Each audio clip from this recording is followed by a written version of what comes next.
Hi all, and thanks for stopping by today. Today we're going to look at Vampirella number 11 from Warren Publishing. This magazine, or comic magazine, was on the newsstand in May of 1971. It features a Frank Frazetta painted cover and is one of, really what I consider one of Frank's Frazetta's masterpiece covers. This cover was later released by Frank Frazetta as a poster, and it features Archie Goodwin doing the scripts and the artwork on Vampirella. And this is the point where the Vampirella storyline really started to become better. Archie took over the scripts and did those scripts with Juan Gonzalez starting on in issue 15. So this is when things really started to get good in Vampirella, and when the art and the stories began to really reach another level.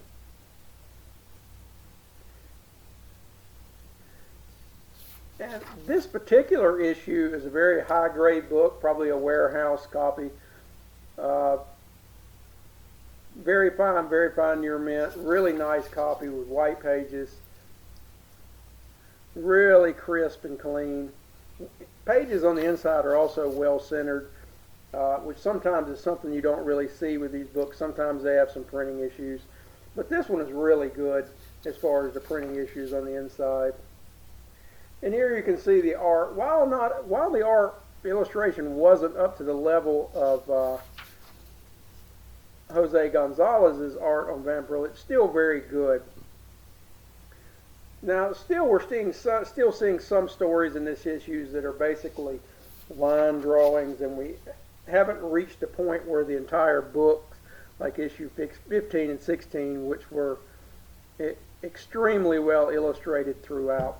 But this book does feature one particular story that I found to be very, very interesting. And it's the last story, and it's called Dragon Woman. And it's written and illustrated by an artist named Sanho Kim. And I think it's one of the only times his work appeared in Vampirella, but it is really a very, very cool story. It's set in the Korean War, and very original, has a surprise ending. It's a very good story, and I recommend that story to anybody. And guys, if you're looking for vintage books, then make sure you check out our eBay store. Put a link in the description below.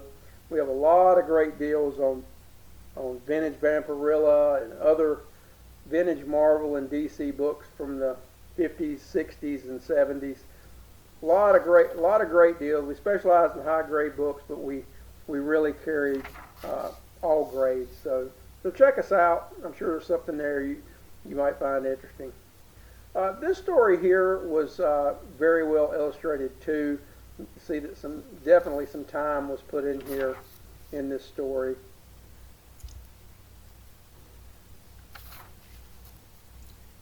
And again, the white pages in this book really make the illustrations pop out. And this is a true horror book that's really marketed for adults. It's not really a book meant for kids or children. It's really hardcore horror, like what you would have seen in the late 40s and early 50s before the comic code came along. And basically they were using this format, the magazine format, to get around the comic code, which didn't apply to magazine format. And you have the normal ads for 8mm films and a lot of the fan letters. And here you see advertisement for the back issues of Creepy magazine.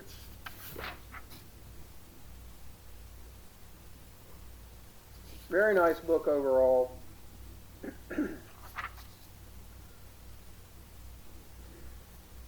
And this is the advertisement on the left is a book series, and I think Frank Frazetta did a lot of the artwork in that series.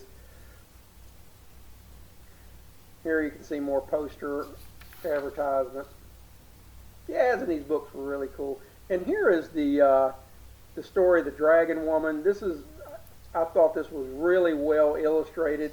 And once again, in this issue, Vampirella appears as a narrator in most of the stories.